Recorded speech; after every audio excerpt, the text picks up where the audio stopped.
नमस्कार, भारत लाइव देख रहे हैं आप। याद होगा जातिगत जनगणना पर जब आखिरी बार आपसे मैं मुखातिब था तो मैंने आपको बहुत सारी अंदर की जानकारियां दी थी। आज भी बहुत सारी अंदर की जानकारियां आपके समक्ष लेकर आया हूं। अब जो खबर है उसको ध्यान से सुनना होगा, समझना होगा कि आखिर बिहार की राजनीति में क्यों ये जातिगत जनगणना एक नए दुराहे की तरफ लेकर जा रही है। क्यों नीतीश कुमार और भाजपा, जिनका गठबंधन लगातार कई समस्याओं के बावजूद मजबूत नजर आ रहा है, वो अब टूट सकता है। आपको याद होगा, शुरुआत में बहुत हल्की बात से करता हूं, आपको याद होगा जिस वक्त बिहार में रिजल्ट्स आए थे पिछले चुनाव के, और उन रिजल्ट्स के दौरान भाजपा की तरफ से एक शख्स ने कहा था कि अब जब हमें प्रचंड बहुमत मिला है और ज्यादा सीटें हमारी आई हैं तो क्यों ना भाजपा की तरफ से एक मुख्यमंत्री दे दिया जाए। नीतीश कुमार के चेहरे पर सिकन और साथ ही साथ एक धोखे का साफ परिचय दिख रहा था। नीतीश कुमार के व्यवहार में काफी बदलाव हुआ, जदयू ने अपनी रूपरेखा बदली और नीतीश धीरे धीरे अपनी ताकत को बढ़ाते गए। आज नीतीश कुमार इतने ताकतवर हो चुके हैं कि भले ही उनकी पार्टी नंबर 3 पर हो, लेकिन उपचुनाव में दोनों सीट पर उन्होंने क्लीन स्वीप किया और साथ ही साथ तेजस्वी यादव के समक्ष एक बड़ी चुनौती स्पष्ट कर दी।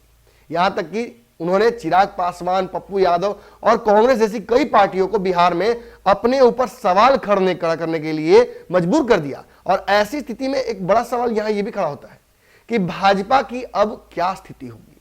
क्या भाजपा नीतीश कुमार के साथ रहकर उनके साथ घात कर पाएगी?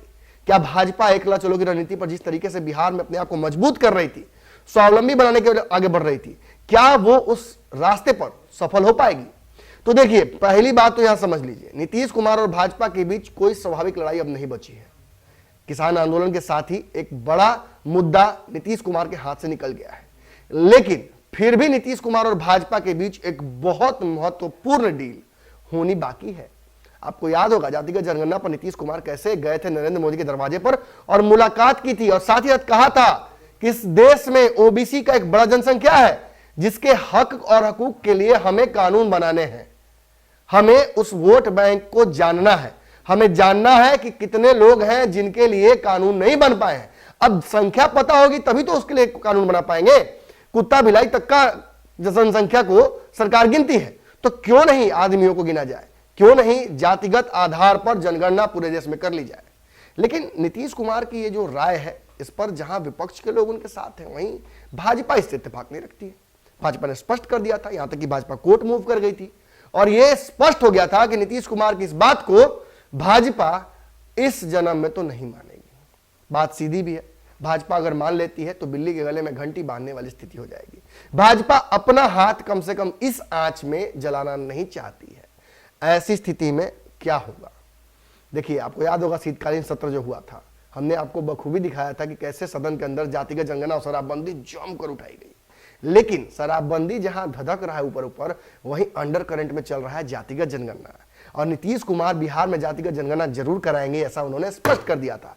ऐसी स्थिति में नीतीश कुमार के साथी कौन है और कौन उनके खिलाफ है, यह कहना समझाना ये मेरे लिए बहुत मुश्किल नहीं है। आप बेहतर जानते हैं कि सारे विपक्ष की पार्टियां और एनडीए की वो पार्टियां जो भाजपा नहीं है, वो नीतीश के साथ खड़ी हैं।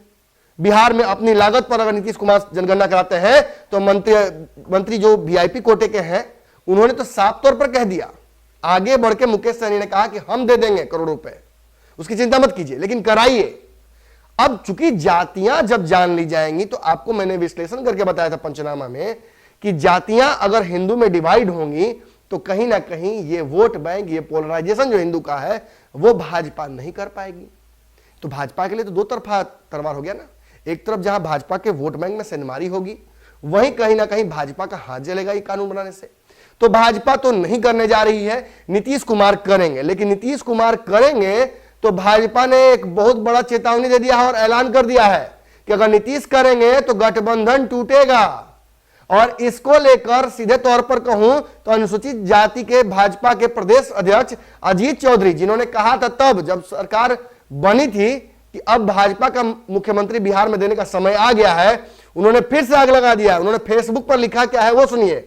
जातिगत जनगणना अगर बिहार सरकार कराती है तो भाजपा को तत्काल अपने गठबंधन पर विचार करना चाहिए। जानकारी के लिए आपको बता दें कि इन्होंने शराबबंदी पर भी एक बड़ा सवाल खड़ा करते हुए कहा था कि जिस तरीके से नरेंद्र मोदी ने किसान कानून वापस लिया है, वैसे ही शराबबंदी को भी बिहार में नीतीश कुमार को वापस लेना चाहिए। लेकिन फिर वही सवाल खड़ा होता है, नीतीश कुमार ना शराबबंदी वापस लेने जा रहे हैं और ना ही जातिगत जनगणना पर बैकफुट पर जाने वाले हैं। यानी नीतीश और भाजपा के बीच जातिगत जनगणना पर ऐसे फंसने वाला है, और जब फंस जाएगा तो छुड़ाने वाला कोई दूर दूर तक नजर नहीं आ रहा है।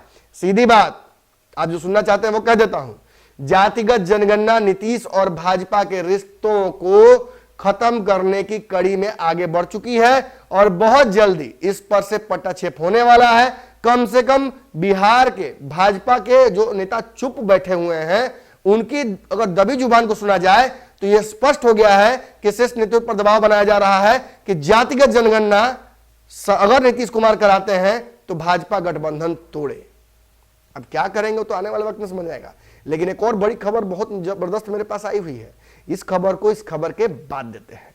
फिलहाल अगर ये वीडियो आपको पसंद आया हो तो पता ही है क्या करना है। ये मेरा ड्रिल था कि मैंने आपको खबर दिया, अब आपका ड्रिल शुरू होता है। वीडियो को शेयर कीजिए, लाइक कीजिए, और जिस भी प्लेटफॉर्म पर देख रहे हो सब्सक्राइब या लाइक कर लीजिए, ताकि हमारा आपका मुलाकात जो है ना अब होता रहे। धन्यवाद। अगर ये वीडियो पसंद आई और वह बिहार के राजनीति और बिहारियत से सरोकार रखेनी तो सब्सक्राइब बटन दबा के चैनल के सब्सक्राइब कर ली। ओजे एगो घंटी बा, ओकरा बटन दबा देला से कुल सटीक और मारक खबर रुआ मुफ्त में मिल जाई। अगर रुआ पत्रकारिता के हमनी के नया प्रयोग में सहयोग कर चाहतानी तो ज्वाइन बटन दबा दी। पेटीएम नंबर नोट कर ली 9386816700। धन्यवाद।